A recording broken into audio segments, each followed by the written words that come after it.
G gonna trouble you. I had dreams in a Lambo, riding around for Toronto. 100 G's in a duffel, 20 girls in a condo.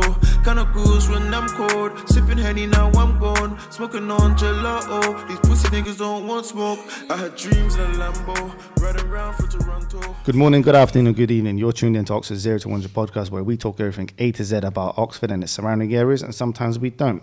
Y'all know me as Bear, that's B-E-A, yeah, your number one host of the number one podcast. And with me as always here is H. H is in hungry. Have you got any waiters? Could we get a 2-piece chicken and chip round there right now? You don't do chips and chicken in Blenheim Palace? No, not today. On today's podcast, we'll be talking about kind of like a range of different things, but we have with us the CEO of Blenheim Palace sat with us today. Whoa, say it slowly and with a bit of oomph in it. You just said it casually. Go ahead and say it. The CEO of Blenheim Palace, And, Dominic Hare, coming to you live from Oxfordshire. Woodstock. Oh, Woodstock. which is in Oxfordshire. Yeah, exactly.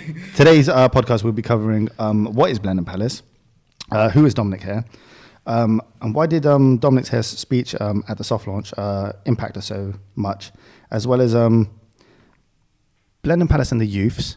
I know Dominic's spoken briefly about that, and it's a big passion of his to get the youth involved, and the mystery golden toilet as well. A lot of our listeners want to know what happened to the golden toilet, but we'll leave that towards the end, so make sure you're tuned in to that. Roll the intro music.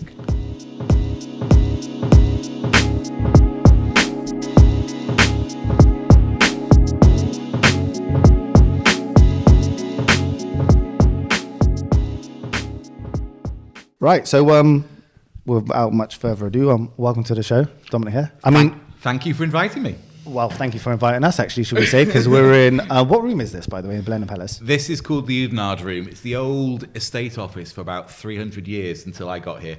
Wow. And Udenard is one of the battles of the War of the Spanish Succession, and that is the war that the first Duke, John Churchill, won decisively at the Battle of Blenheim. And that's one of those battles that people say this changed the future of the country, that we'd all be speaking French if they hadn't won this battle. And it's an amazing story, but essentially at that time, it's like as famous as Winston Churchill helping to win the Second World War. So every town in the country will have named a street Blenheim Street or Marlborough Road. And this palace was built by the Queen Anne, as a reward to him so that he'd have this place. And they said right at the beginning, this place has to be a kind of a salute of English victory to the French. So it isn't actually, if you look at it really carefully, although it was meant to be a home of the Dukes of Marlborough, it's a really rubbish home. It's just enormous and sprawling, and all the rooms are completely unlivable. And that's because they didn't build it really to be a home. They built it to be a giant reminder to the French that they had lost this war to the British. So you see loads of cannonballs in the architecture, and there's loads of things where the fleur-de-lis is being crushed by some kind of English symbol.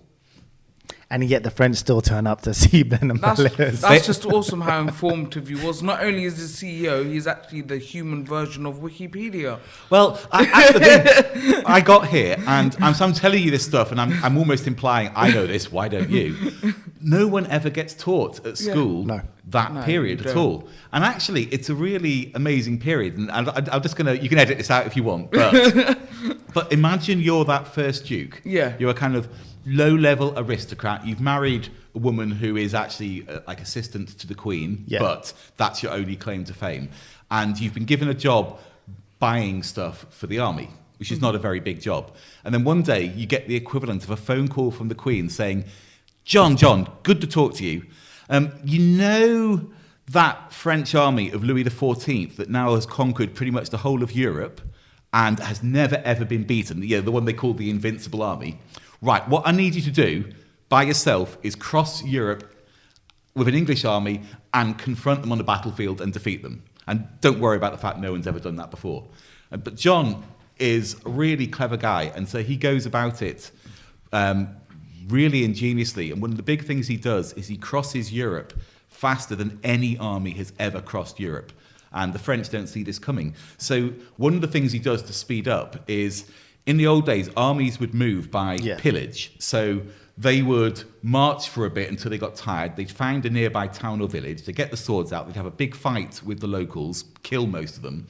They then steal any food they had, any drink they could find, sleep in their homes overnight, and then wake up with a hangover and exhausted from the fighting. They'd probably wake up really late. They'd be marching through the heat of the midday sun, and then they'd have to go and have another fight at the next town. What John did instead was he sent scouts ahead with purses of gold. And so the scouts would arrive at a village and say, you know how this works, don't you? Rape, pillage, people die, it's terrible. How about instead, before our army comes, you cook them a lot of hot food, you give them a small amount of alcohol, we really don't want them drinking too much, then you let them sleep on your floor. Next morning, we want you to get up at 3 a.m., cook them a breakfast, we'll be gone by 4 a.m., nobody will be hurt, and here's a lot of gold for doing it. Well, most local towns went, that sounds like a really good idea compared to normal.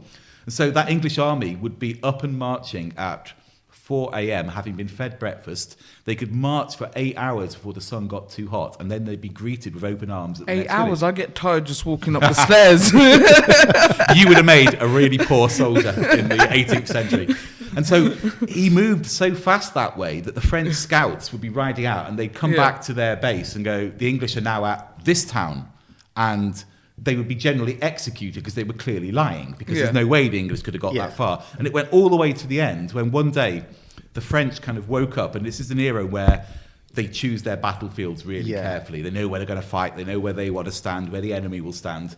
And the French got up and found the English army standing where the French wanted to stand, up on a hill. And of course, because they didn't camp where they wanted to fight because the tents were getting in the way. And so they literally woke up one morning and went, oh my God, the English are here. And he carries us on through the battle, always one step ahead. And he beats an army that's several times bigger, much better armed, but he beats them decisively. And actually, by the time the war is won with that first battle. The French are now always in retreat. They're never going to dominate Europe again. And this myth of their invincibility has been shattered. But John carries on with some allies and essentially pushes France back from being all over Europe right back inside the borders of modern-day France. And the French sue for surrender and sue for peace. And John is rewarded with this place and quite a lot of money. But it's an amazing era. And John turns out to be probably the most successful war leader this country has ever had. And it just blows me away slightly that this family, the Spencer Churchills, who were the Dukes of Marlborough, had John and they had Winston Churchill. That two figures like that could come from one family line is just surreal. I can't think of another family that's done that. And actually, if you split the family off at the fourth Duke and follow it down, you also come to Princess Diana. Yes. Oh, okay, same family. Yeah. That's the link That's to the the Spencer 12th Duke of... Yeah. So if you looked at the family tree inside the guidebook, you'd see kind of on the left-hand side, this Duke and Duchess, and then you go all the way across, and you come to Lady Diana, or Princess Diana, and Harry and William. Yeah. So, There is a link for the 12th Duke of Marlborough that he's... Yeah, I couldn't say what the relationship was. It's like second cousin 10 times removed. After all that information, I feel like someone should just hand me a PhD in history now. I'm ready. I'll probably forget it in about 5 minutes. I have a memory of a fish. I'll tell you again in 5 minutes. At least you got it recorded. Yeah, exactly. We got it nice and recorded. I guess we'll first start off with, before we even kind of like introduce who you are, Blenheim Palace. Like, for someone who doesn't know what it is, besides it's just a very old castle, as some people describe it as, or it's a palace, or it's a tourist attraction.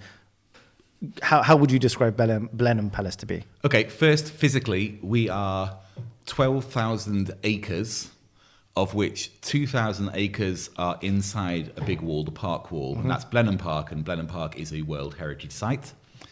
In the middle of that park is a large palace and all the outbuildings that surround it. We've talked about that before. This is the palace that was built for the first Duke. Prior to the Duke coming here, from about 1050, I can't remember the date exactly, it was a park already, and it was a royal hunting lodge. So over time, the kings and queens of England would come here once a year to hunt or relax or something. Today, we are... Royal spa. It's like a royal spa. Yeah. Yeah, that's what it In is. fact, you got literally. Rosamond's Well over the Amazing. bridge. We can go hit that up after once we're done. It's a bit cold these days, especially today. So the palace in the middle is the heart of a world-class visitor attraction. We get about 1 million visitors a year. Yeah. That's really important, not just for us and making the money to keep this place restored and in great condition, but it's also important for the wider economy. Our economic contribution last year was over £100 million, and we support outside of Blenheim around 2,000 jobs in local economy. So a lot of people come to this area drawn by Blenheim, and then they spend money everywhere and they look everywhere else. We own about 250 houses that we rent to people, from big houses to one-bed flats. We own about 600,000 square foot of business buildings, like industrial estates, offices, that kind of thing. And we farm about 10,000 acres of farmland. We also have, and you can see on the table, a mineral water business and a conference and banqueting business. So there's a whole lot of stuff that goes on Some at good Blenheim. water, I'm not going to lie, sparkling. And this is, and all together, we are a thing called a landed estate, which sounds like a historic relic.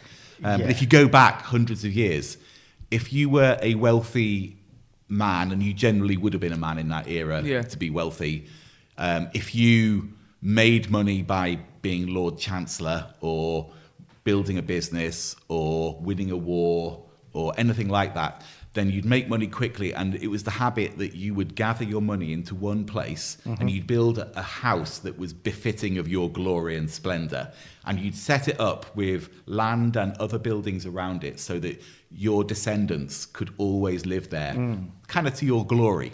And so these landed estates are weird, anachronistic things in some ways, but I think their time is coming again, because they are really unique institutions. They combine being a commercial enterprise with being like the public sector, with being like a charity in a way that no one else does. So we are a commercial enterprise. All our businesses are for profit. We invest to make money, but we are always going to be here.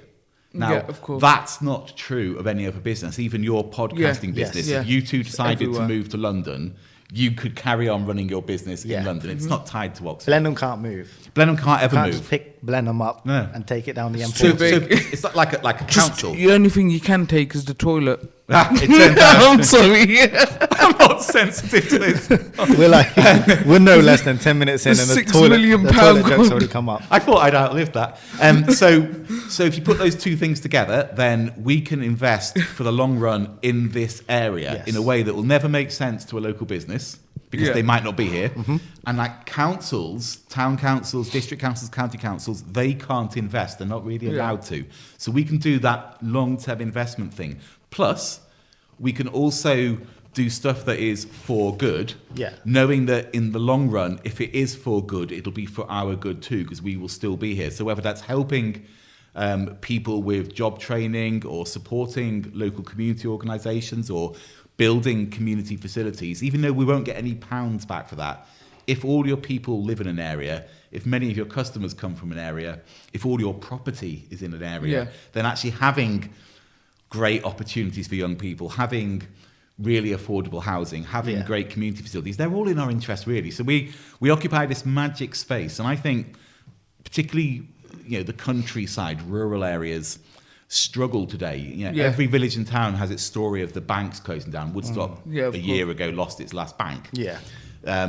GP surgeries closing down, pubs, post office, all the rest of it. But I actually think landed estates could be part of reinvigorating the local economy. So we could, and we do at Blenheim, and I think this will happen more widely, set out to ensure that Woodstock and West Oxfordshire is a place where young people can have great training and job opportunities, can afford to live, is the kind of place where they'd want to bring up a family when they come to that. It's got great schools and great facilities, that kind of thing.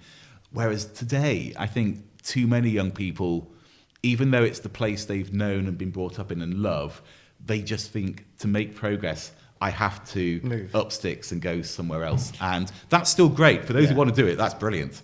But if it's the place you want to be, then if we want Woodstock to flourish, losing young people, losing normal people, being unable to be a place where the newly qualified teacher teaching your kids in the primary school, because you can't even afford to live here. Yeah, of course. The nurses and the assistants in the GP's practice, policemen, fire people, none of these people can afford to live here. They have to come from outside to serve the area, and that's not right. Yeah, no, it's not. So I actually just wanted to quickly go back to something. So, you started, was it in Blenheim in 2003, right? Mm-hmm. But before that, prior to working out here, you did study as a chartered accountant, was it? So you didn't just jump and become the CEO. So you started, was it a normal accountant, was it? Well, so yeah, absolutely. I trained as a lawyer first. Yeah. I then joined KPMG and Liverpool, right? In Liverpool. Yep, Liverpool. Trained as a chartered accountant. Liverpool's where I came from, so that was kind of going home. And then you specialised, and then Sorry? Supporter of a Liverpool team or that's a long and traumatic story, especially given yesterday's result. I mean, we're going in with the who's Dominic Hair, right? Yeah, so what's supporting? I still have this vivid memory as a 2 or 3 year old of watching on a 14-inch black and white TV at home. Manchester United play, and I knew at age 2 or 3 that I was a Manchester United fan, and no one knows why, because I didn't know any United fans. I'm in Liverpool, as you say. Liverpool and Everton in that era are winning everything. I mean, United are just rubbish in that time, like they are today. And so I went through a childhood determined that I was a United fan, having the living what's-its beaten out of me on a fairly regular basis. Then, at about 1992, it all went really quiet, and people in Liverpool decided they didn't have any interest in football anymore. Yeah. Until about 3 years ago, when suddenly they became passionate football fans again. And yesterday was horrible. For those listening, in 3 months' time, we just lost 2-0 to Liverpool, and my entire extended family, all Liverpool fans, have been in touch just to make sure I'm okay. It's really kind of them. My brother's really happy. He's like, he's an avid Liverpool supporter. So after all that and living there, Dom, could you give us like your best Liverpool accent? Can I get a can of Coke and some chicken? That's not bad. Liverpool is not actually where I come from. It's Birkenhead, which is just across the Mersey. So I am what they know as a woolly back. I can't actually do it. I can't do any accent, let alone... You never know if you try, because with that posh accent, I would just love to go and try it. That's all. No, that's all I do. Everything I do, I sound like a posh English white boy. Yeah. It's just... I remember trying to do French at school, and French teachers just crying with laughter at my plummy English accent. Bonjour, yes. Italian, buongiorno. No, I can't do a Scouse accent. It's just the odd word. Okay, say here. Oh, it's full of surprises. Matey come. So coming off from Liverpool, you left the whole Liverpool side for the chartered accountant. Yeah, it's a weird journey. I think, like a lot of people, when I was choosing what I wanted to do first, I hadn't a clue. Yeah. I mean, you look at career books and career guides, and you're thinking, well, not that. And you worry, and we talked about this a little at the NX seminar. Yeah. You worry that, one, everybody else knows what they want to do, and you're weird because Yes. you haven't found it. Yeah. And two, you're petrified that you now have to choose something and you're stuck with it. That's it. That the learning phase of your life is over. You're now into doing, and it's like a brick wall. You finish your exploration, you're now stuck with this. It's like hitting the platform 8 3/4 and not going I'm through happy you decided to touch on this because there's so many millennials or just young people, and they're all stressed and I haven't done this, I haven't achieved that. And because you have the social media, everybody's like, oh, I should have done this by now. Look at other people's lives. Like, the grass is not always greener. And I think a lot of people self-judge in a bad way, and it's not good. And social media is like a knife. You know, you can either stab someone or you could, butter up a nice croissant and eat it. Nice image. Yeah.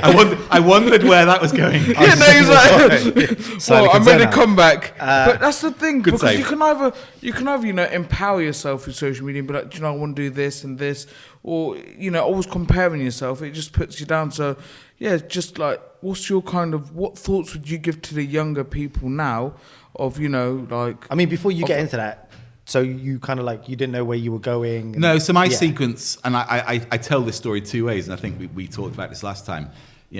I was I studied law. I did washing up for Okay. a living for a bit. Yeah. I went to Liverpool, trained as an accountant. I then went to London as an investment banker. Yeah. You worked for 2 different banks. Was Yeah, it? I worked for Paribas, which was a French bank, and then Barclays Capital, Yeah, which is... I checked that up you've heard- already. I done my So like research. now you've done like now you're into like 4 or 5 jobs now. You're transitioning. You're moving Yeah. from one thing to another, and it's not the same thing. It's like from going from a dishwasher cleaner to an accountant to a lot. So what many- was the thought process at I that don't age? know. What age was you at that? I think there were probably several points where I thought I'm failing, but to be fair, the specific things I was doing, I was probably quite successful at, and Yes. they were in themselves. I'm trained to be a chartered accountant. Most people go, well, that's worth a bit of time. Yeah. It may not be what you want to do, but Yeah. that's not wasting your time. Ditto Yeah. going into investment banking. It was an exciting time. I think I look back and it's easy to look back and say, if you have your eyes and ears open, you will learn from every single experience. So I look back at those jobs and, as a washer-upper, I learnt how to lead a team, how to plan for future Okay. events, because it was a non-stop activity, and you had real responsibilities to keep everything going, and you were doing everything from serving breakfast to students through to a really big banquet for ambassadors coming for a really posh dinner or something. And you had to really get on top, and you were leading a team of very mixed people who were constantly changing. So there was a lot of skills you learnt. You never thought about it this way. As a chartered accountant, I learned to really plan and organise myself. And it's a great structure. If you train to be a chartered accountant with one of the accountancy firms, yes, you learn accountancy and stuff like that, but you also, within a year, you're managing and supervising the people who are now a year behind you. And so you're supervising their work and teaching them, as well as still being taught by the people ahead of you. Then soon you're planning audits and you're running client meetings and you're helping to market the business. So you learn an awful lot really, really quickly. In investment banking, I had to develop confidence quickly, because you've really got to be prepared to look people in the eye and negotiate really hard. You've got to be able to convince the credit committees and the bosses of your bank to invest a lot of money or lend a lot of money or something like that. You've got to convince the client opposite you that even though you're a kid almost, they can trust you to raise a lot of money for them or something like that. And so you're constantly learning. And then the best bit in some ways was when I came out of banking, I had a bit of a lull. And I was taking a sabbatical break because I was exhausted, and what I was doing in investment banking back then, so 2002, the bubble was bursting in what I did, media and telecoms. And so, frankly, no one minded me not being there. And the truth is, as well, the stress of 6 years of investment banking had taken its toll on me. So my mental health had suffered, and I was struggling with depression and that kind of thing. So I needed a break. And I kind of got to know Oxford, having lived here for many years, but literally every morning you get up at 5 a.m, you jump on a train or a bus, and you leave it, and you come back at 10 p.m. at night, and at the weekends you need to sleep to catch up a bit. Yeah. I got to know Oxford, and I got to know my kids, and I got to know schools and businesses, and I thought, I've just got to try and take all I know and find a way to do it in Oxford. And I remember really arrogantly thinking, you should go off and be a finance director of some local business. Who wouldn't want you? You've been a chartered accountant, an investment banker, blah, blah, blah. Yeah, you did a law degree, that kind of thing. And it turned out the list of local businesses who didn't want me was really, really long. In fact, it included anybody I approached and anybody who wanted to employ someone who had any experience at all at being a finance director, because I had none at all. Yeah. And I was just about to give up on all of that when I saw the advert for Blenheim Palace's first ever finance director, and sort of put an application in straight away. In those days, all your job hunting was done in the Oxford Times on a Friday. Right. There was nothing online. No. There was you could look at the FT on a Monday and stuff like that, but really it was in a couple of newspapers. So on a Friday morning in the coffee shop, there'd be a load of people like me opening the job section of the Oxford Times and then going, getting really excited. And so I ran home, emailed them. I must have emailed them within half an hour. I thought you would have sent it via pigeon. That's true. I'm joking. I'm just messing. But you laugh about it.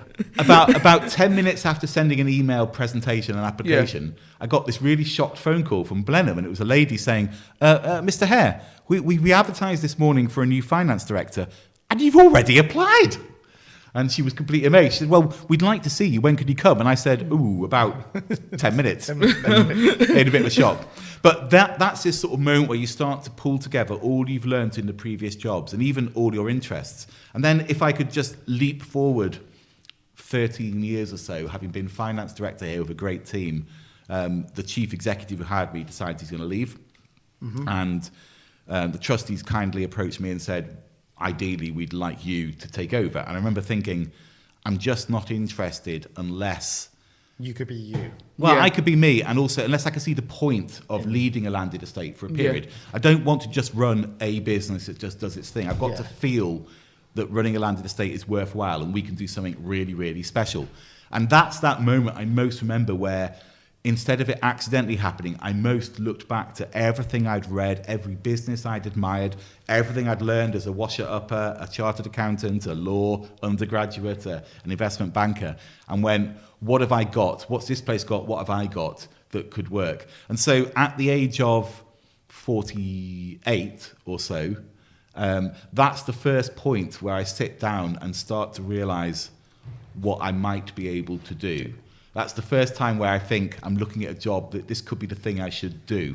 And it's a game changer. That's 48. And if I had decided I was just going to stop looking at age 18 or age 21, stop learning, then that opportunity wouldn't be there. And I only regret I didn't work out what really mattered to me until I was 48. I'm glad I've done it at last. Yeah. But I urge people... Better late than never. I urge people to follow their passion. The way you guys, on top of your day jobs, are doing podcasting is an absolute template, a role model for, I hope, many young people who listen, which is, life isn't just you go to school, finish at some time, and then you're stuck in work, one line of work. That happened in the old days. That happened. People were going to a career and they went to retirement. It doesn't happen these days. I think it's much more fluid. Most people will do 2 or 3 quite different things over time, and they won't even be sequential. It, like you, people will combine the sort of, I won't call it a side hustle, but will combine doing what you love with doing the stuff that earns you money today. Yes. And of course. you will be more valuable in every way for combining both those experiences, not just because of what you bring to the table with your amazing podcasting skills, but also just your ability to juggle the day job with something like this. That's an attribute that most people would kill to hire. And it's also an attribute that means if you do it by yourself, you're far more likely to be successful. I think the big thing for most young people I meet is that they mustn't be down that they haven't figured out already what they want to spend their life doing. And they've got to keep learning. The idea that you've left school and now the learning bit's over, terrible idea.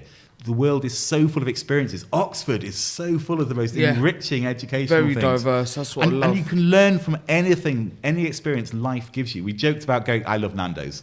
We joked about Nando's before. When I go into Nando's, apart from the very nice food and the lovely staff, what I see is a restaurant that runs itself differently. Mm-hmm. You walk in, you pay up front, even that, because when you go into a restaurant, what are the bad things that happen? You have to wait ages for your food. Then you want another drink until you're waving, you're trying to catch the eye and you order it, and then like it's 10 minutes later, it's like, did they forget me? And then you want to leave. You just looked at your watch, you're thinking, damn, the film or whatever I'm doing next is going to start. And you're trying to get the bill, and they give you the bill, and they walk away, and you think, no, I want to pay. Nando's turns this upside down. You walk in, you pay, you want drinks, they give you a glass. You help yourself. The food is on its way before you even sit down, really, and it comes quickly. And then when you finish your food, you can leave. So for them, it's really efficient, the way they turn the tables. They get really great use out of it.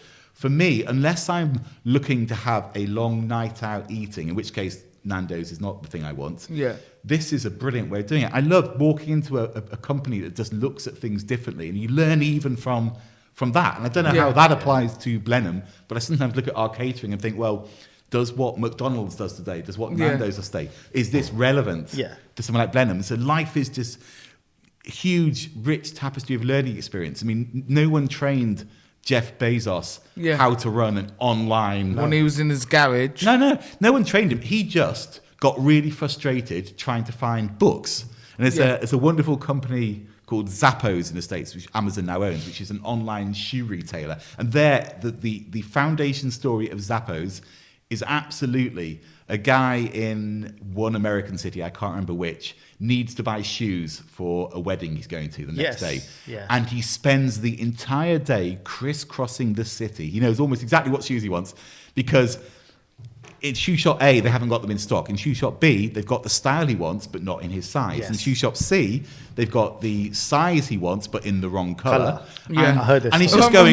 just going, dear God, how do we make this so difficult? And so they've built this massive business. But these are people, they're the most successful people today in a commercial sense.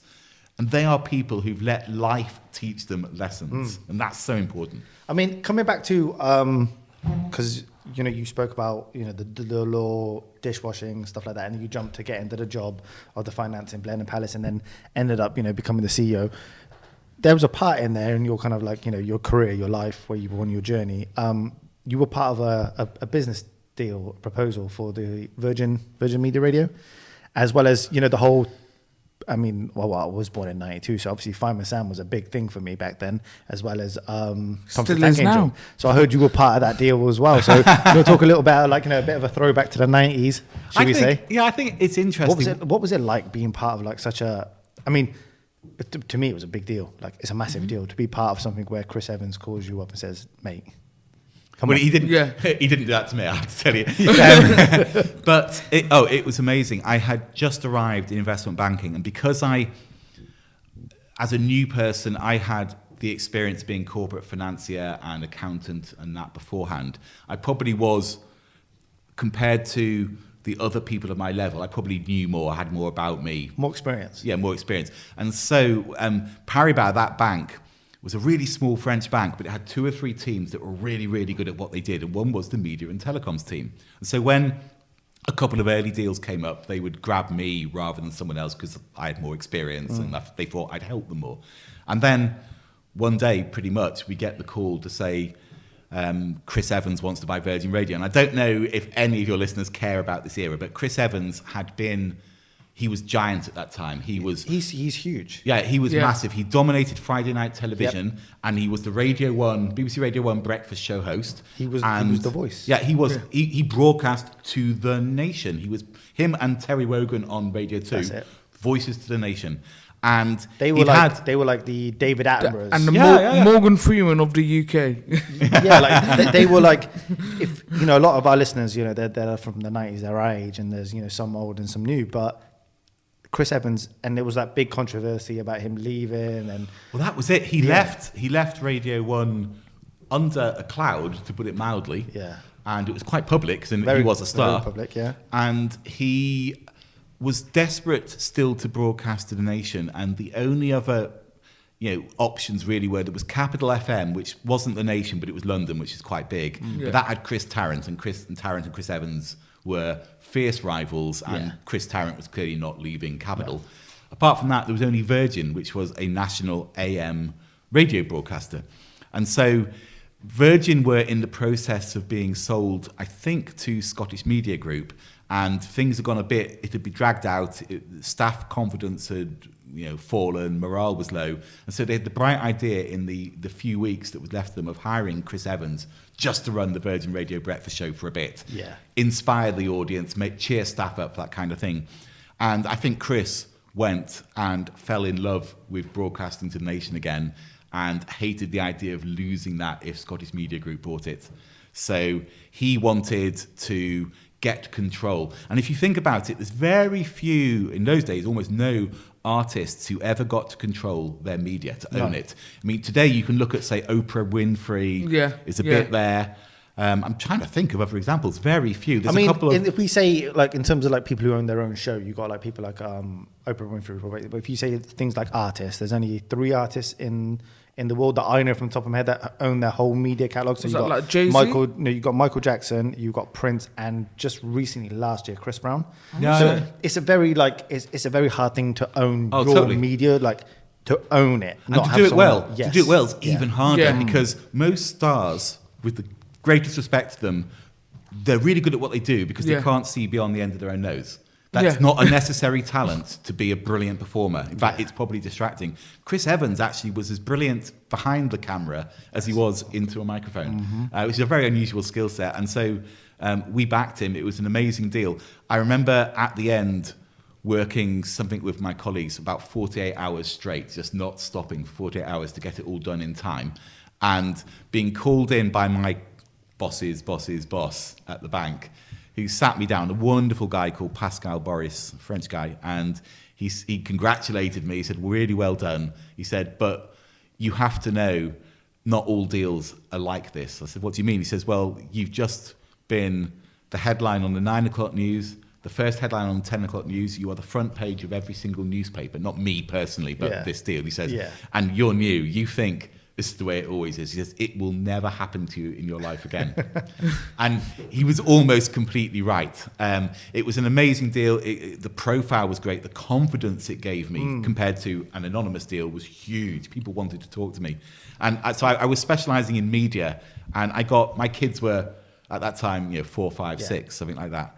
And they were into your Thomas the Tank Engines, your Bob the Builders, that kind of thing. And I was fascinated by that particular content because as an accountant as well as an investment banker, I could see it had certain characteristics compared to other kinds of content that set it apart. Yeah. So, for example, contemporary stuff like Oprah Winfrey, broadcast it once, it's now old. Yes. People don't want to watch Oprah Winfrey from 3 years ago on the whole. Jerry Springer or absolutely. Like that. What about movies? Well, movies can last, but they're quite specific in geography sometimes. So, you or I probably don't really want to watch great French movies. I mean, we might watch the odd one if it kind of goes really international, but we're not that interested. No. Sport, it appeals to certain fans. Movies in general, if you make a hit movie, and you make a real star of the lead actors, and then you say, what would be great is we need to make another one, and they go, yes, let's discuss terms because I'm now a big star. It's really, really difficult. In fact, stars are really difficult to control. If you think about children's visual content, it suffers from none of these problems.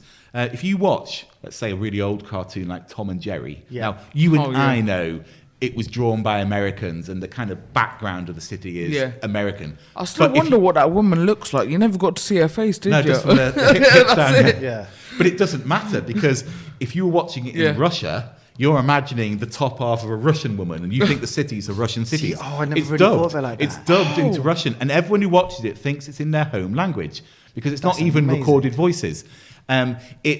It can be repeated as often as you like because even the oldest Tom and Jerry's, yes, you might have some cars which look like cartoon cars that look a bit older than today's cars, but it doesn't really.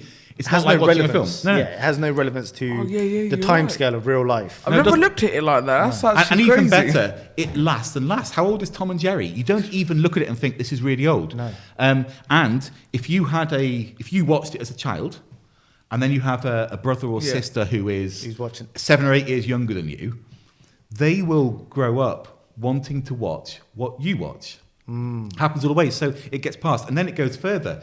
You have kids. Yes. Well, you may have kids. Let's assume you have kids.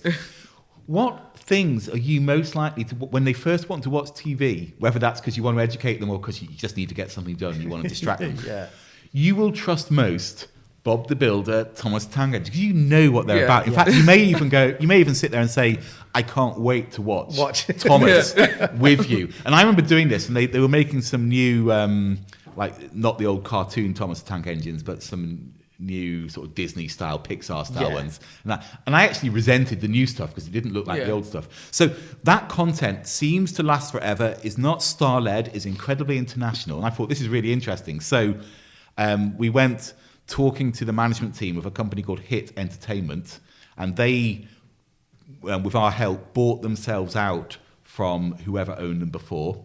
And then they said, well, we think we can do this really well. Why don't we buy Barney the Purple Dinosaur from America, which is like the American, at the time, the American giant thing compared to Bob the Builder. And they bought that, and that was really successful. And the American operations were able to promote Bob the Builder in the States, and the Bob the Builder team in Europe were able to promote Barney in Europe. And so it doesn't cost them any more to use that again. They're not paying royalties to Bob the Builder, are they? I mean, it's not like Yeah, it's not like footage music. of a footballer or a film star. And then they, I remember Thomas the Tank Engine, Ghislaine, the company that owned them, had bought the Guinness Book of World Records. Mm-hmm. And eventually they ended up getting together with our help with Hit Entertainment. And so it was kind of weird that it was this weird space that I'd got to understand a bit. Yeah. And no one else had really looked at because it was so small in some ways. But I absolutely loved it. We were able to put together these deals and help fund them, which was great because that's what my business was. And briefly, at age 5 or 6, I was like cool as far as my kids and their friends were concerned because I got to go to the premiere at BAFTA of the Bob the Builder movie. And it was a really, really proud moment. Must have been. Oh, yeah. Bob the Builder is huge. Even now I get excited. But it's great, and I learned a lot from it. But I do think it's interesting, that people imagine all the expertise in the world is already out there and controlled by other people. Yeah. It's actually not hard for anyone who wants to commit a bit of time to it to become really, really good at something. Like you are at podcasting. We're trying. Like, yeah, you are. You are. Trying. Like I tried to be with Bob the Builder and that kind of children's visual content. And like we're trying today to say landed estates are this weird anachronistic thing that probably should go off and die somewhere. It's not modern at all. And we're trying to reinvent them and say, no, the stuff that a landed estate could do that no other business, no other local authority, no other charity could do. Let's turn it into something. And because it's a space no one's really focused on, we get to make ourselves special to create that thing. And another secret I'd say is don't be afraid of stealing other people's ideas. I mean, I guess you guys listen to a lot of podcasts, and I hope you nick everything good that you hear. We have. Because all the best ideas... We steal it and then redesign it and make it better. Because you or I will maybe, if we're really blessed, come up with 1 or 2 truly original ideas in our lifetime. Yeah. But we're capable of stealing 20 a year from other completely different places. It might not even be podcasts. It might be something you saw on a TV or the way you heard a conversation being facilitated in a classroom by a primary school teacher. You can steal stuff from everywhere and go, that would work really well here.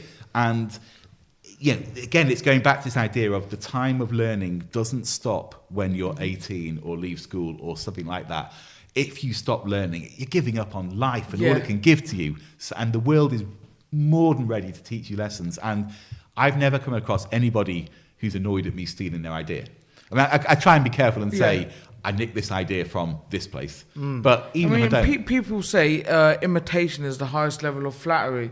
So I guess it's a good thing, really. I mean, if you extrapolate... Too true. And if people have a good idea and they want it to change the world, the only way, unless you're Jeff Bezos, the only way your idea can change the world is if you get other people to take it and run with it.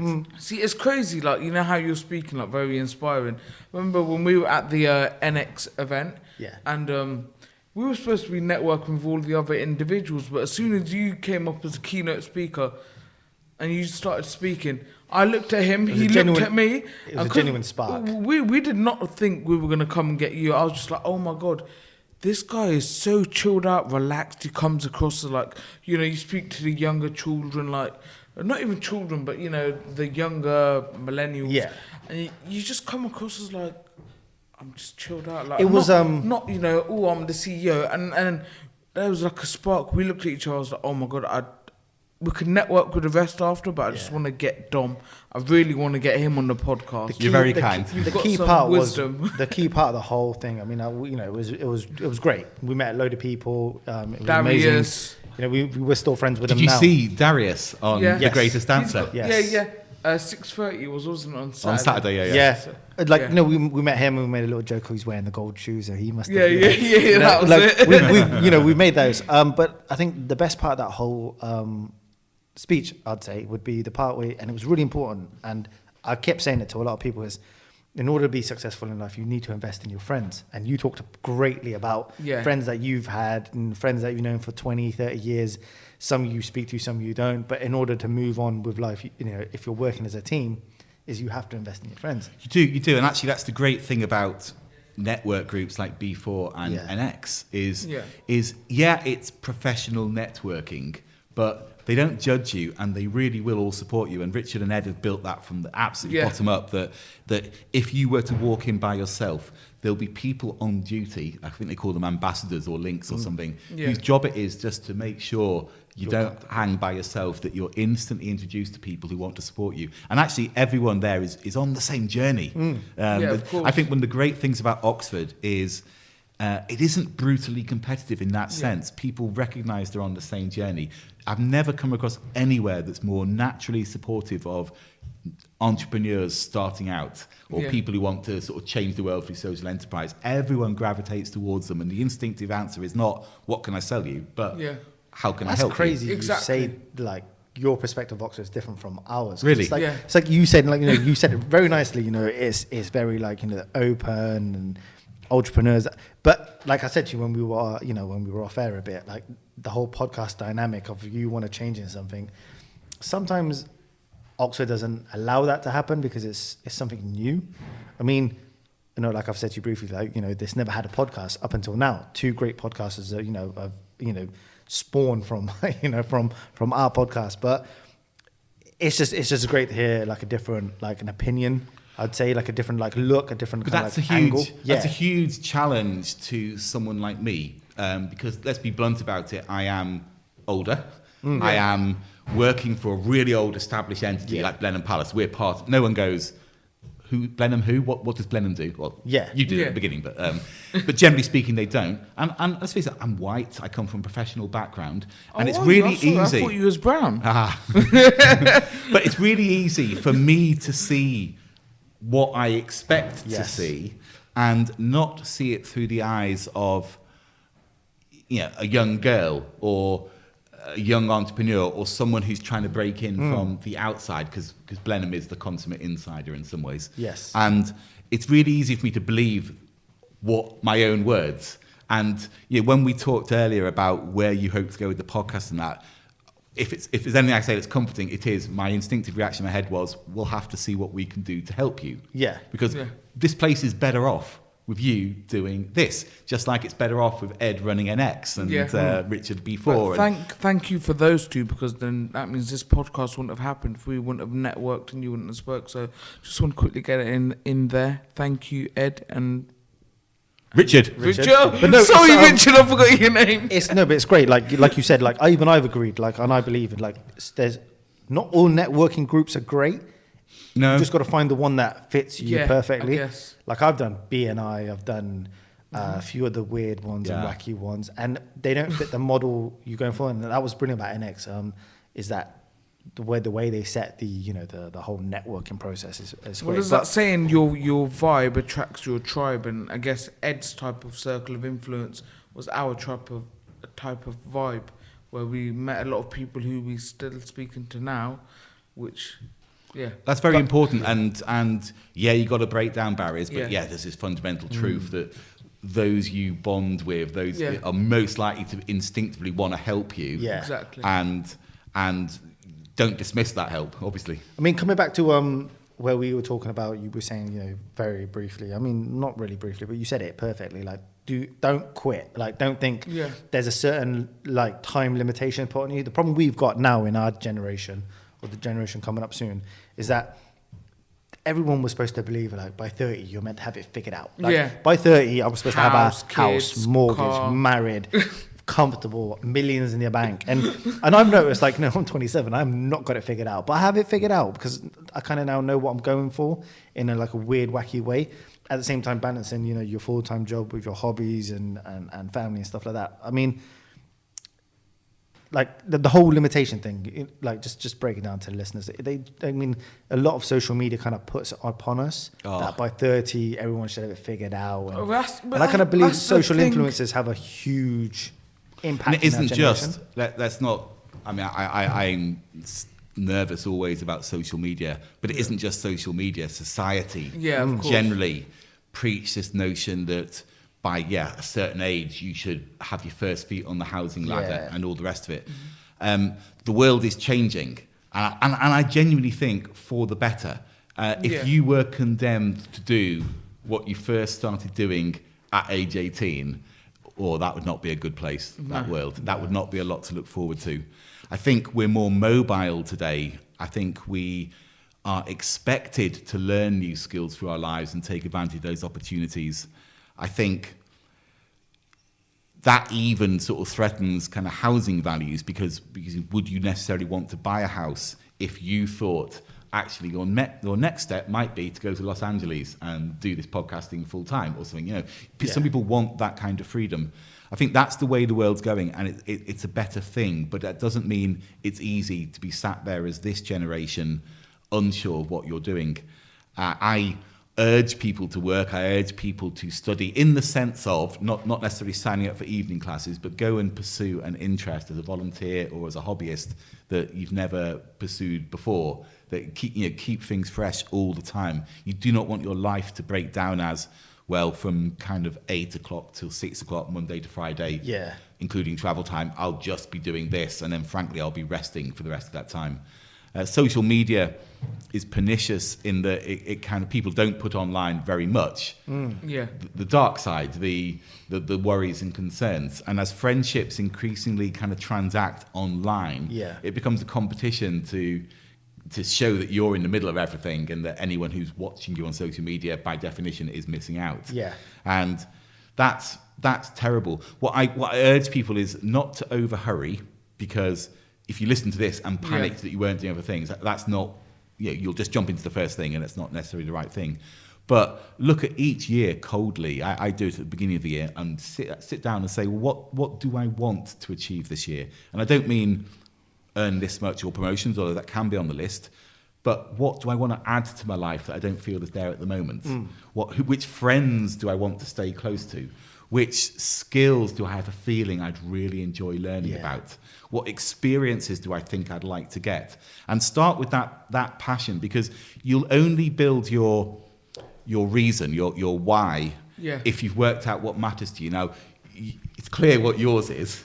But for another person, it might be an environmental goal or a feeling that you want to help people with more problems than you or whatever. Find out what it is that excites you. Is it teaching? Is it the idea of building an enterprise and helping other people make a living through your enterprise? I don't know.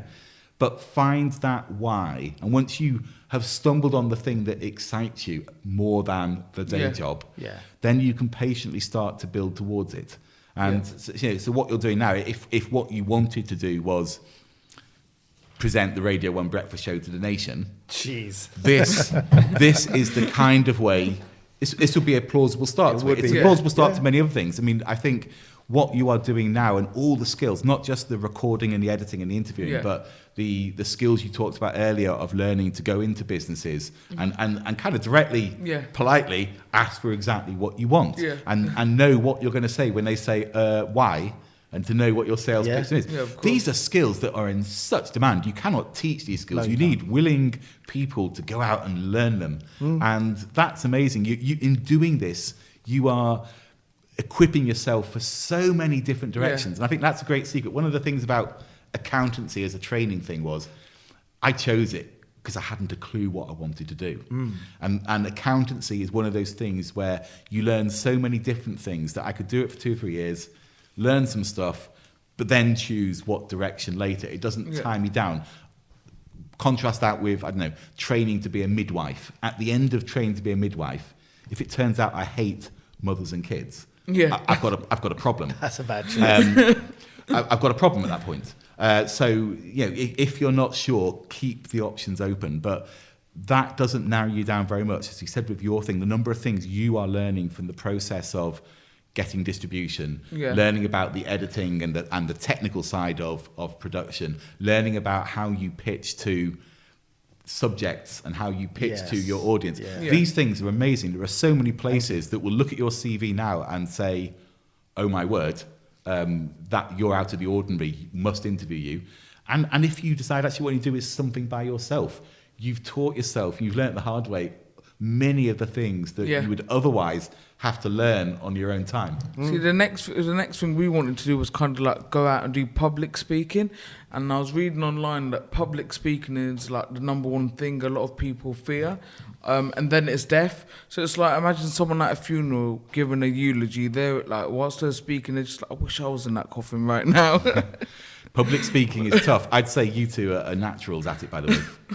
To be fair, I'm going to give the credit to this guy here. Let's just say I was going through a bit of a rough time. I could not even speak clearly. I would not do anything. And he literally brought out the best of me. Like, I was going to stick and stay with a job and whatnot. But he relit that, I'd say, kind of entrepreneur movement in my head and kind of clicked it and made me feel as if, do you know what? I actually want more out of life and I want to become more of an asset to myself and also give back to the world. And all these skills which you're seeing here now for me is literally because he's bred that into me. Like, I promise you, if you would have talked to me like 6 months ago, I would have been like Bobby Boucher out of Waterboy. My mama said, like stuttering everything. But actually, it's an interesting point. And just coming off that, life is a series of stories. And so people at interviews, say you're interviewing for a job, people think they've just got to be very careful in the way they answer the questions and try and be very serious about it. And interviewers almost forget the important stuff because of that. If you go into an interview and you're thinking in your head, I'm so glad I did this stuff with Bear because I'm much more confident at speaking now and I can interview much better. That's great. That's great as a first step. But the really interesting thing is to tell the story to the interviewer, just like you just told it to the podcast. Yeah, exactly. It's because they'll remember the guy who had worries about public speaking. And what did he do about it? He sets up a podcast with his friend, broadcasting to the world. That's how he addresses that problem. They'll never forget that person at interview. And then you add in the bit about your gratitude to Bear for leading you through that. Again, that sinks in the memory. Anyone who interviews you along with 20 other people will come out of it remembering you. Well, one of the other advantages, because even when I do blush anyway, it's a good thing me and Bear are brown, because you can't really see us go red, can you? So we just stay. So coming back to the to the CEO status, should we say? You were like, so in order to get into this job, the role you said, right, it has to be something beneficial to yourself, but as well as not beneficial in terms of like money advantagements or stuff like that. Just your like overall like giving thing, because you're very passionate, man. We can see that in terms of what you want to do for the youths and stuff like that.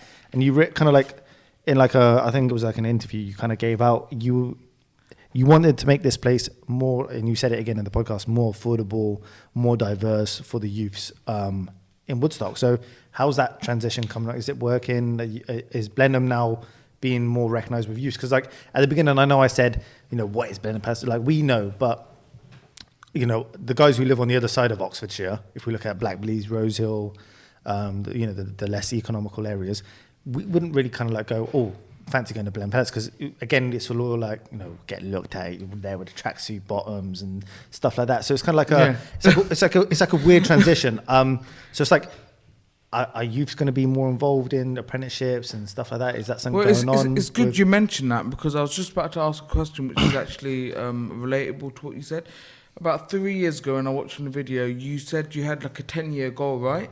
To give back to a 3 times contribution of the community, also train over 100 apprentices within Blenheim, whether that's from marketing to shepherding. You also mentioned about becoming a top 100 employer, double your charitable contribution. Dabby's done his research. And invest 40 million over the 10 years.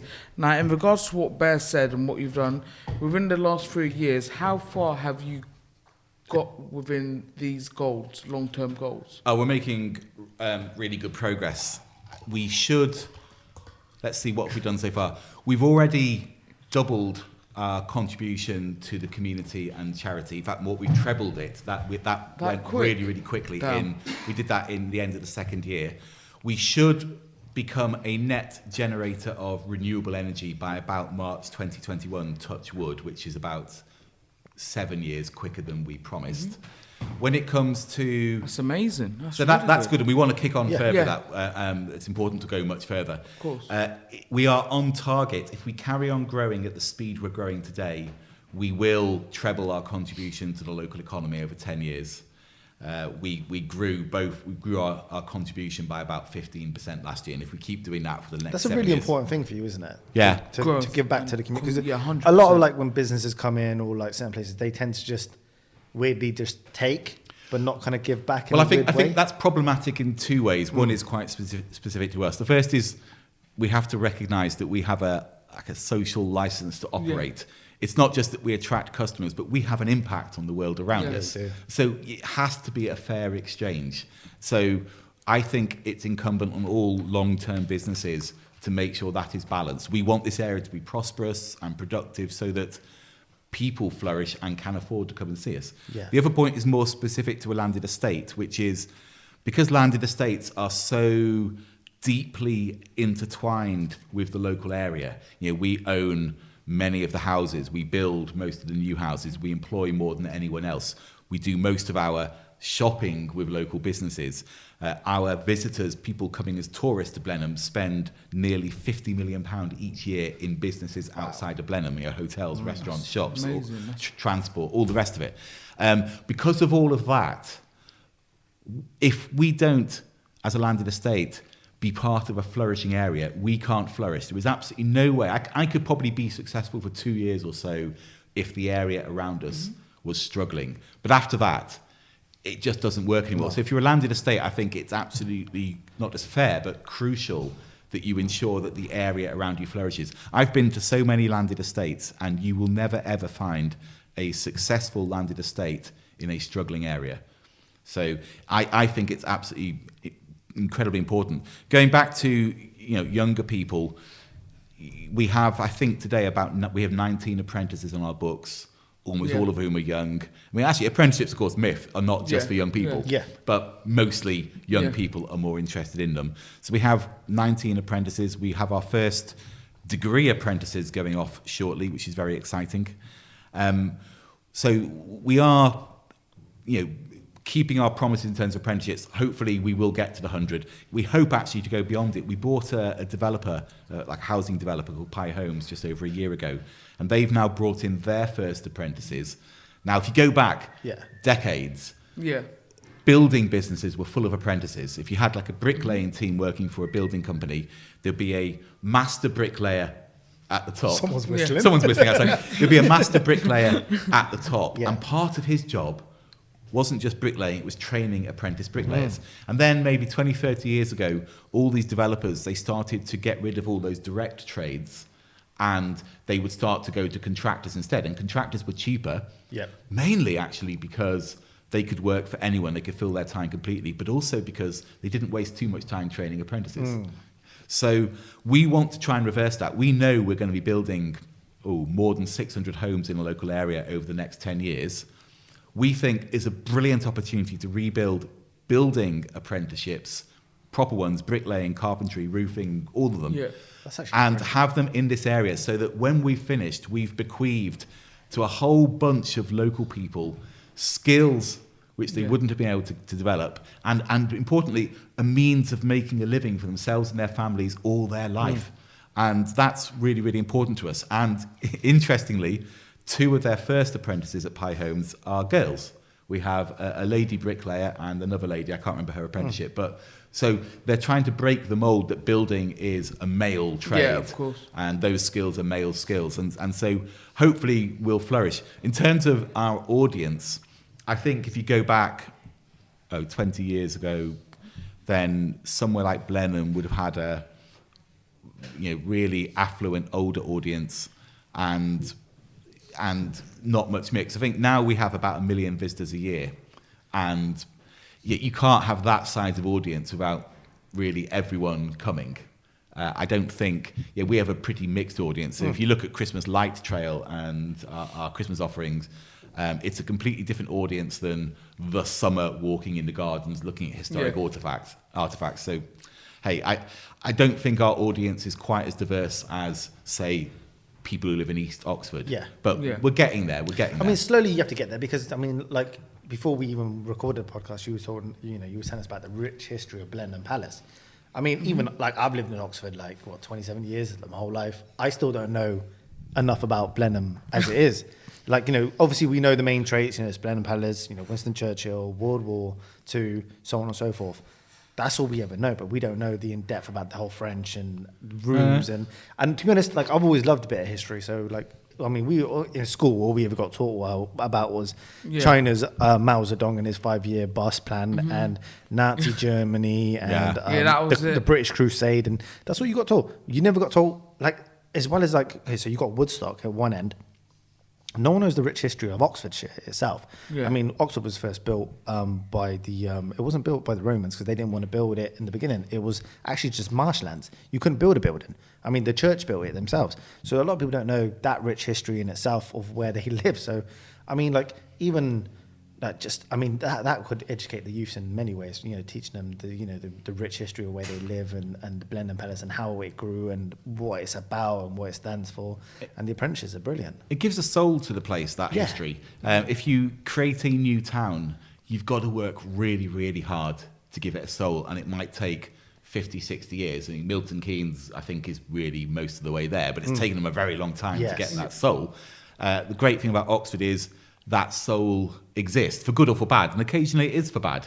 Yeah, we can't ever be just a university city. This place and its people is so much more than the university, but it has that soul. It has really rich sort of cultural opportunities because of it, more theatres and museums than you'd ever get in a city this size. And in fact, even the tourism that's drawn by that history has virtues. I mean, there's no way a city the size of Oxford would ever have got something like the Westgate and John Lewis and all those food things in the top. It wouldn't have got it as a city of this size because there's just not enough people in the place to justify even big shops. So we have to make the very, very best of it. I mean, the downside of that is a lot of tourists come to Oxford, and there's sometimes in high summer when it's actually quite difficult for local people sometimes, especially right in the centre by Carfax or on St Giles when you've got the coaches coming in and out. And so it's really important that in the future we bring in the right kind of visit. We want people to come and stay for several days in Oxford, not drive in, get dropped off by the coach in the middle. We're coming back in 2 hours, don't be late. Well, what can they do in 2 hours apart from mill around the street? There's not much they can do. And we know that visitors who stay multiple days contribute so much more to the economy and to jobs and everything else in a place. If they come in for 2 hours and leave, they contribute almost nothing. So the Oxford economy needs to evolve in that way, and that will bring so many more opportunities for everyone in the local area, and it will make tourism work better. You only have to look at somewhere like Venice or Barcelona, where local people, I mean, it's not just they resent slightly tourists, that they're up in arms and almost demanding their cities get shut down and tourists kept out. We don't need Oxford to go that way, but we have it in our hands to transition the tourist economy and the cultural economy to have a balance. Incidentally, do you know why Winston Churchill was born here? No. That's a random fact. It's random fact. I'd like to know. The builders overran on his parents' house in London. So they're coming back from, I think it was America, and his mother's heavily pregnant, and the builders overran. I almost imagine they were sort of painting the nursery. And so they diverted to his father's brother's house. His father's brother was the Duke of Marlborough. And so by pure chance, builders overran, he's born here. If you think about European tourists and American and Japanese and Far Eastern tourists, more of them come here because Winston Churchill was born here than anything else. And in fact, if you look at our name in Chinese, it literally is Winston's house or Winston's Manor. It's how it translates. They don't even call us Blenheim Palace. They just call Winston Manor. If that hadn't... there are two blessings to Blenheim that makes us different from most other big historic houses like this. The first is that when the Queen or the Lord Chancellor or whoever pointed at the map and said, right, we've got to reward this man, John, for this glorious victory. Instead of pointing at the Scottish Highlands or the Lake District or the Peak District, they pointed at this patch of land between London and Birmingham, near the M40, near where the M40 would be, and on the Oxford to Stratford tourist road, big tourist road. A lot of tourists doing Britain will go from Oxford and then they go up to Stratford for Shakespeare. Lovely place. And they chose that place, so we're absolutely in the middle of everything. Bang centre. And then the other thing is, by chance, the builders overran. Winston is born here accidentally, and more of our international tourists come here because they want to see the birthplace of Winston Churchill than anything else. So It's kind of a weird route. They go from the Oxford, so they see all the university Harry Potter being made. Obviously, that's what they know it for. Then they go off to Bicester Village to go get the shopping and have that's it. run through Hugo Boss, It's like a Gucci, funnel. and then they make their way down to Woodstock, and then it's like Blenheim, and then it's like, okay, now we're going back. And the Chinese visitors, almost all of them eat at the Imperial Restaurant in Woodstock, which is just, if you watch them in action, they completely change when a Chinese coach arrives. They've obviously promised, we will get your visitors in and out of this restaurant in 15 minutes. Yeah. And so the tourists come in and staff appear from everywhere and food appears instantly. And they're eating instantly. The staff are around topping up the bowls continuously. And so they get them in and out. They do such amazing business. It's another gem of a thing where you look and think, what they do is really clever, because not all the Chinese restaurants, in fact, virtually none of the Chinese restaurants in town are doing that and getting that business. I went off on the, hey, do you know why Winston... No, that's bloody brilliant. I mean, I didn't even know fact. that. I just thought he just it was World War, he came, he's Prime Minister, part of Parliament, decided just stick a fork in the ground and say, right, build my house right here. That's what I thought it was for. Right, so, I mean, a lot of our listeners really want us to get down to the... Oh, right, yeah. It's a serious part of the podcast. Oh, no. Sensitive part. Because, I mean, if a lot of people don't know about it, the golden toilet had a big thing about it. A lot of imitations were made. People in Oxford, one guy, I can't remember his name, it was in the news. He literally got a toilet, spray painted it gold, put it in his back garden, it was gone the next night. Was it really? It was like that. It was a big hoo-ha, because it's the guy who made it was kind of like inspired by the American, was it like an American Dream mock? Yeah, so the artist is a very famous contemporary artist called Maurizio Cattelan. The piece was called America. Yep. And it was supposed to be a kind of comment on making the untouchable, the stuff that's out of reach, actually available for everyone. That art shouldn't be hidden in a corner, and that wealth, at the end of the day, very rich people might lead very different lives from you and me. Yeah. But when we come and sit on the toilet, we're all the same. Really. This is taken care of. And so in showing this very ordinary object, but made entirely of gold, he was slightly ridiculing what rich people do. The gold taps and all the rest of it. The legend was, I've no idea if this is true, but I've been told this many, many times. It was shown in New York and at the Met, I think, and apparently when the Trump team arrived in the White House, they reached out and said, we'd like some art, a Van Gogh or something, to hang in the Oval Office. And the museum said, no, we can't do that, but we'll offer you the golden toilet. And apparently they were turned down. But anyway, Cattelan was the 6th of our contemporary artists to install an exhibition in our space. And of course, the golden toilet made it. It got quite a lot of publicity. Yeah. Because it is quite weird. It was like a fight. Was it like use the toilet, you could selfie? You could book in to, well, it didn't matter. Man. We had 2 days of people booking in. I vividly remember at the end of day 2, there was an event here with the artist and some of his friends, a kind of launch thing. And as I left it, I thought, I've never seen this golden toilet. I'll go and have a look now. Yeah. And I looked around to where it was, and there was a queue waiting. And I thought, I can't be bothered waiting. I'll come back tomorrow when there's no queue. Then 5 a.m. the next morning, I get a phone call saying, we've been hit. We've lost the golden toilet. So I've never seen the golden toilet.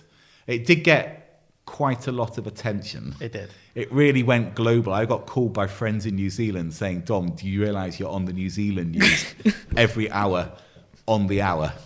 And it was... I think most of the coverage was quite sympathetic. I think no one really took the mickey. Obviously, there was a lot of jokes around it. Even the poor police team was stood there when I arrived saying, we've got nothing to go on. That was one of my favourites. So it's tough. It was tough. It was a tough hit to take. We've had to improve security. And I don't think it was bad before, but what was interesting about this art and what I think made it particularly attractive to thieves is that it was made of solid gold. Yeah. So if you nicked the Mona Lisa from the Louvre, you can't damage it. No. I mean, it's actually, if you reduce it to its component parts, a bit of canvas, some oil paint, bit of value frame, goes. the value's gone completely. Yeah. Whereas actually this thing was made of solid gold, and so no one knows, but the fear has to be that it was more vulnerable because it could be reduced to its constituent parts. And it would lose some value, but it would still be highly, highly valuable. Where do you think I got my gold ring from? my big fear is we'll discover that one day in somebody's house near here there is what appears to be a white toilet, but it turns out to have been golden, and they spray painted it white, going the other way from all the places around here that found white toilets and sprayed them gold. I mean, damn, when they took it. How do you take a gold toilet? It's heavy as It must well. have been a heavy toilet. Well, it's a good point, because if you've ever tried to get a plumber in a hurry to do a job quickly and give up, no Yeah. offense. None taken. These guys, Take our time. these guys removed the toilet exceptionally quickly. We don't know, and I can't talk about the detail, but I guess if you don't care about the damage to something, so if you're taking the Mona Lisa, you're going to remove it incredibly carefully and slowly. Yeah, we saw pictures that they ripped her out from the floor. Yeah, and we the left it pipework. open. We left it open, the crime scene, for another month, so people could go and look at it. But I guess if you're taking it out and you don't care if it's damaged because you're going to cut it up or whatever you're going to do, then you can move it a lot more quickly. You can drop it somewhere. You can Must roll have been it. a reason why you want to jack a gold toilet, not for just money purposes, but you know it holds kind of like a significant value itself. Yeah. I mean, a lot of times people kind of like, when you steal the Mona Lisa, or you watch the movies and they steal it for a purpose to show like, haha, it's untouchable. That's something I've got ticked it. off the bucket list. Ransom note, find the painting here, or like the Da Vinci Code and stuff like that. But I think they really needed to take a shit. Must have bad.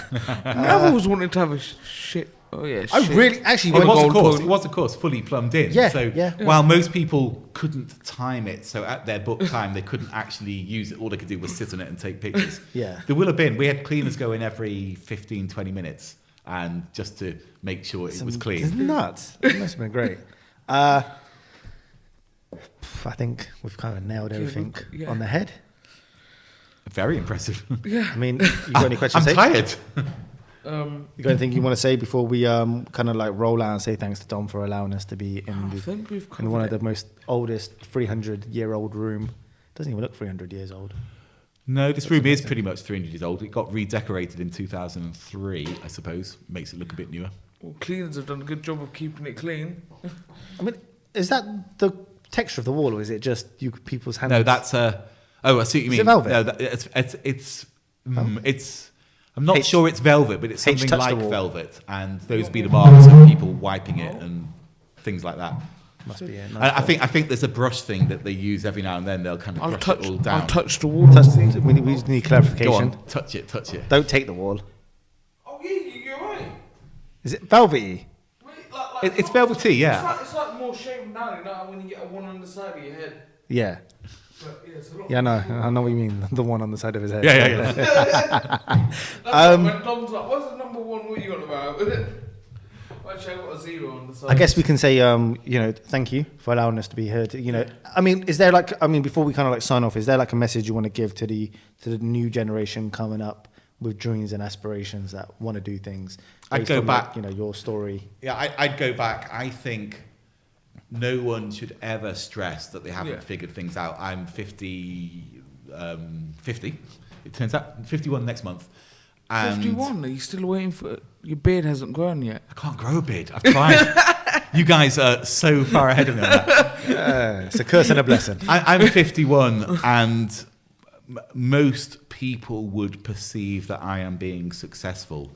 I have not remotely figured this stuff out. Nothing at all. I think the great thing about life is the opportunity to learn. There's almost no environment I've ever come to where you could learn more than Oxford and its area. And I urge people to keep their eyes open, try stuff. Life isn't binary work, play. There's stuff well in between, like you're doing now. I mean, you do these podcasts because you enjoy it, but you put in your effort. You have to plan it really carefully. You have to learn your skills. I think you will be the massive successes of the future because of the things you're trying, and you're complete role models to young people who might listen in. They should try what you're trying. You talked proudly of 2 new podcasts in the area that you felt you'd inspired, but it doesn't matter which direction they get inspired to go in. Just keep learning. Life teaches you lessons. Just be willing to listen. Don't resent life. Yeah.